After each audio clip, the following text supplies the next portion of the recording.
Hello everyone and welcome back to STUDIFYSUCCESS. We are back with the second part of acid, bases and salts. We have already covered the first part of the chapter and we have covered everything about acid and bases, indicators and the chemical reactions of acid and bases in the first part. If you have not seen that part, go and check it out. So in this part we are going to cover salts, and all the notes of this part are available in the description section, and for more study content please visit our website studifysuccess.com. So let's get started with the next part of the chapter.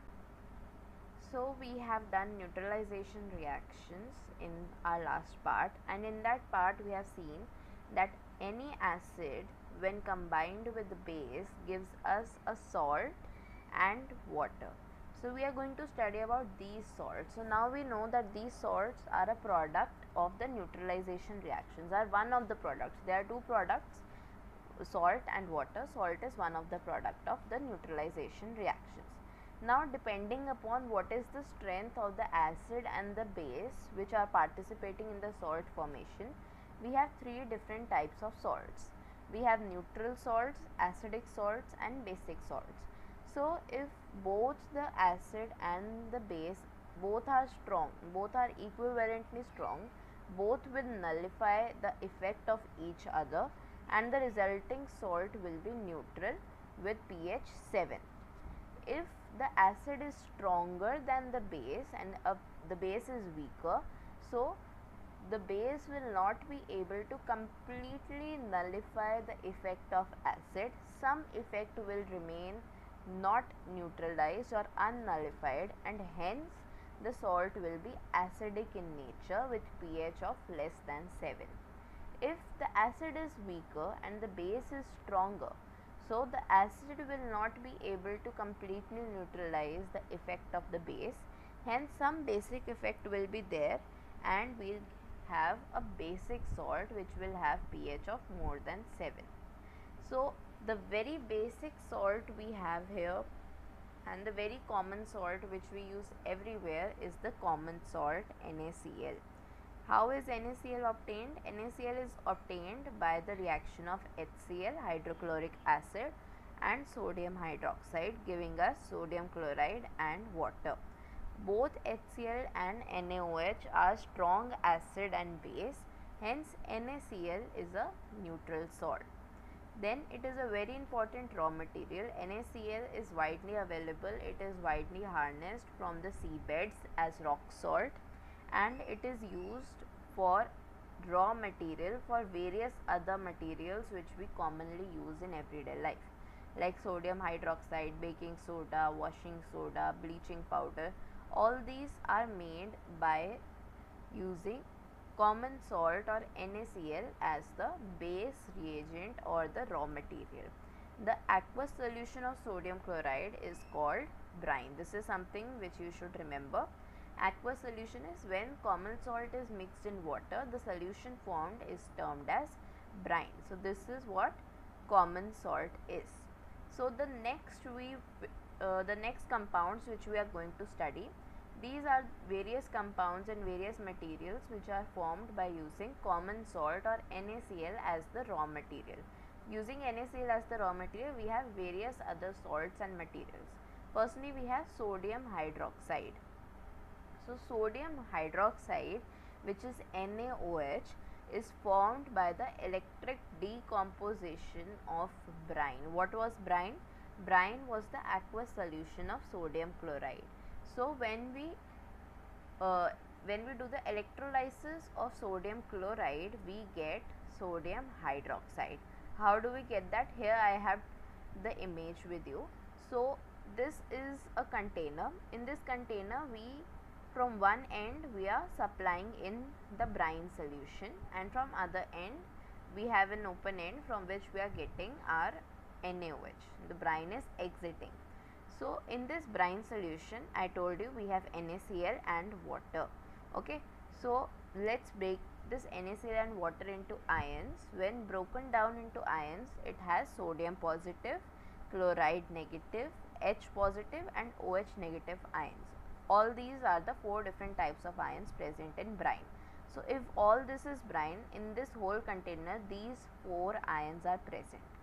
Now again we have 2 platinum electrodes, and then we have a battery. The positive terminal of the battery supplies and becomes the anode, and the negative terminal of the battery makes the electrode the cathode. So when we turn on the battery, electrons from the cathode move to this electrode and it becomes negatively charged, and the anode is relatively positively charged. So now we have these 4 types of different ions. According to their opposite charge, these ions are attracted to their respective electrodes. Now the negative ions are attracted towards this positive anode, and the positive ions are attracted towards this negative cathode. So here we can see we have chloride and we have OH negative as the negative ions. These are attracted towards this anode, and we have sodium and hydrogen as the positive ions which are attracted to this cathode. So what happens is, here we have the chloride ions which get accumulated. So chloride ions get accumulated. Imagine that these are the chloride ions.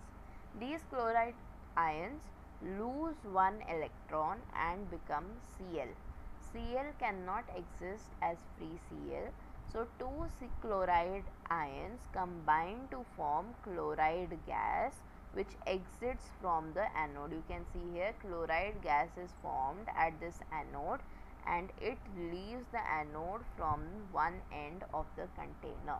Chloride gas is formed by losing 2 electrons and it leaves the container. At the cathode, let us see what is happening. We have sodium and we have hydrogen. The hydrogen gas is coming here, the hydrogen ion is coming here, and here excess of electrons are present. It takes up one electron and it becomes hydrogen gas, which again leaves the container from this end. So hydrogen gas is evolved at the cathode, chlorine gas is evolved at the anode. Now what is left in the solution? Now we have OH negative and sodium positive ions left in the solution. Both of them combine and form NaOH, which is sodium hydroxide, which now leaves the brine solution. All these 3 products which we get, chloride, hydrogen gas and sodium hydroxide, all 3 have some uses. So here are the uses. The hydrogen gas which is coming out from here, it is used in fuels and in ammonia for fertilizers. This chlorine gas is used in water treatment. Here it is incomplete, but it is used in water treatment plants, swimming pools, pesticides, disinfectants and all these. Sodium hydroxide is used to make paper detergents and in paper soaps, detergents and paper making. In all these things we use sodium hydroxide. So here you can see the equation. We have NaCl, which was brine and water. This two combine is the brine. We get NaOH, we get chloride at the anode and we get hydrogen gas at the cathode. Now this reaction is also called the chlor-alkali process. Why is it called the chlor-alkali process? Let us have a look at the products. So in the products we have chlorine gas and we have an alkali. So this is NaOH. Alkali is when a base is dissolved in water. So here NaOH is a base which is dissolved in water. So it is an alkali. So we get an alkali and we get chloride. So that is why it is called chlor-alkali process. So this was all about sodium hydroxide. Let's move on to the next material, which is bleaching powder. So what is bleaching powder? Bleaching powder is CaOCl2. This is the chemical formula of bleaching powder. You must remember these 3 things: the chemical formula, the preparation, the equation and the uses of all these materials, all these salts. So bleaching powder is CaOCl2. Then how do we prepare bleaching powder? How is this bleaching powder prepared? Now we have the chloride gas. So all these substances use sodium chloride as their raw material.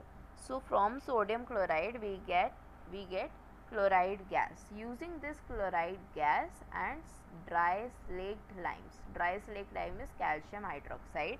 Using both of them we get bleaching powder. When sodium chloride gas reacts with calcium hydroxide, it produces bleaching powder and water. So bleaching powder is produced by action of chlorine on dry slaked lime, which is calcium hydroxide. What are the uses of what are the uses of bleaching powder? Bleaching powder is used for bleaching cotton and linen, which is in textile industry. We use bleaching for clothes. It acts as an oxidizing agent in many chemical industries, and it makes drinking water free from germs. So it acts like a disinfectant as well. So this was all about bleaching powder. So let's move ahead. Next we have baking soda, which is sodium bicarbonate or sodium hydrogen carbonate. So NaHCO3, this is sodium hydrogen carbonate, and it is a non-corrosive basic salt. Here T should be there. It is a non-corrosive basic salt. It is basic in nature. Why is it basic in nature? Because here we have ammonium. Ammonium is a strong base, okay, and we have, that is why we get a basic salt. So for the preparation of it, sodium chloride, again, which acts as one of the raw materials, it reacts with water, carbon dioxide and ammonium. So when it reacts with ammonium, we get ammonium chloride and we get sodium hydrogen bicarbonate, which is our baking soda. So as the name suggests, baking soda, it is used for baking, it is used for cooking processes, and from baking soda we can produce baking powder as well.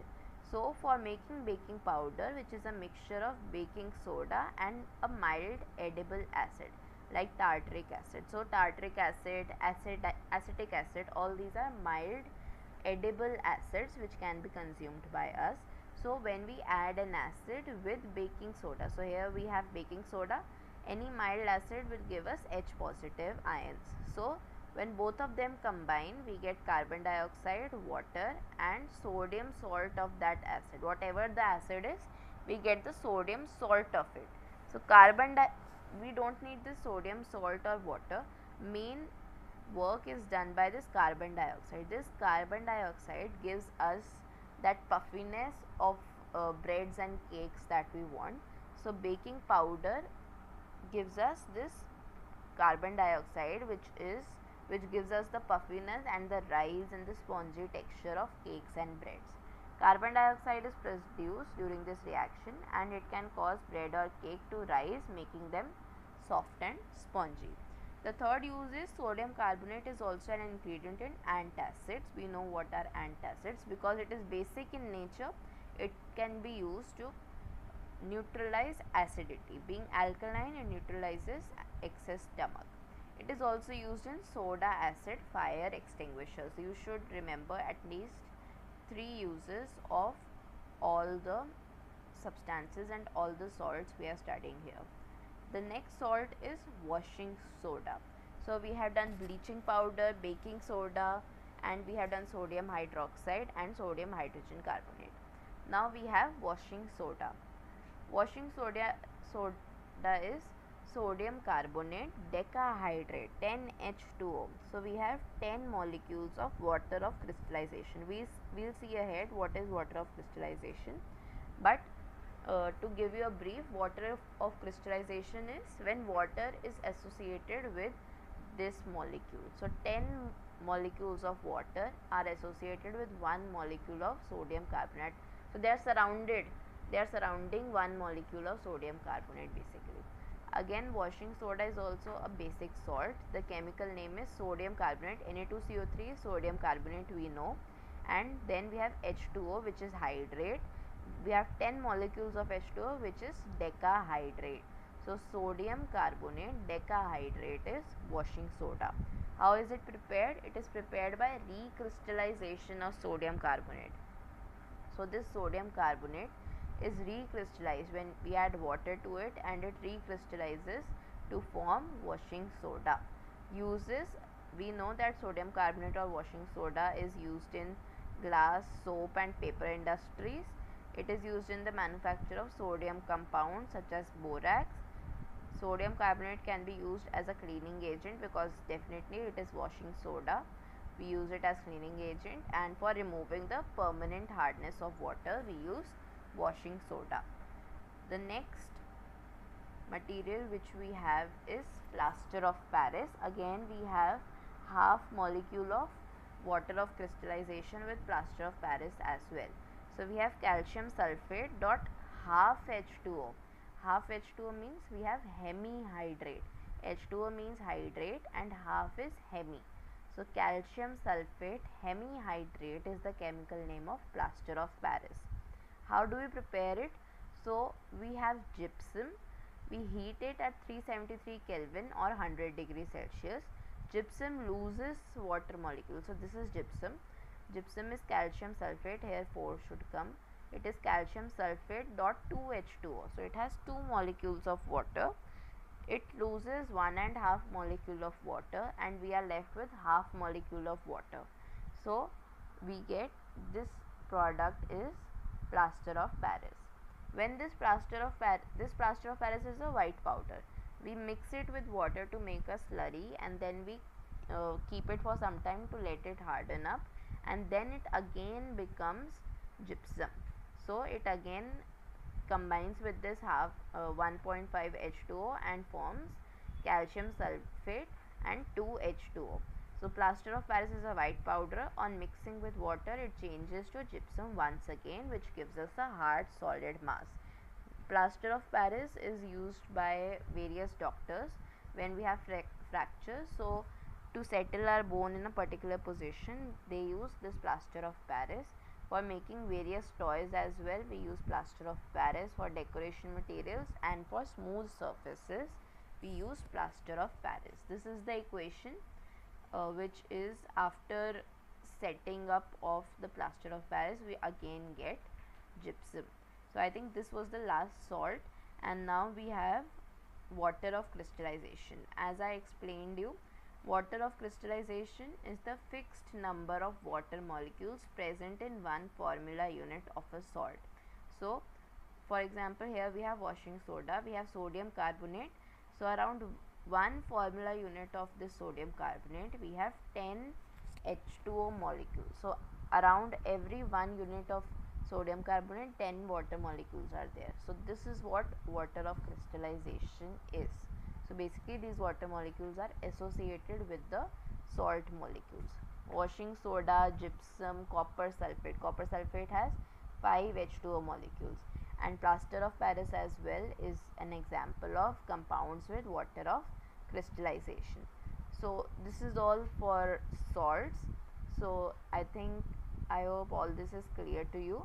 Thank you so much for being with me till the end of this part. I hope complete of acid, bases and salts is clear to you. If you have any problem you can tell us in the comment section. All the notes are available in the description section. You can visit our website for more study material, and thank you so much.